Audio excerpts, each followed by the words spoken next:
La darrera producció de teatre de l'Inestable, El acto más hermoso del mundo, ve motivada perquè és una coproducció amb el Festival dels Sentidos, que enguany té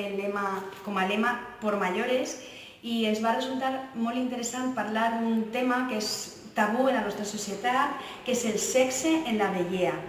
I clar, evidentment ens posicionem des d'un lloc com a molt reivindicatiu, en el sentit de que la vida, el sexe i les persones en qualsevol edat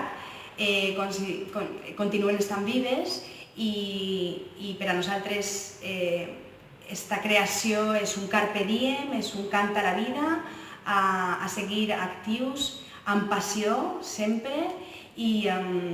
això a pensar que estem vius fins a l'últim dels nostres dies.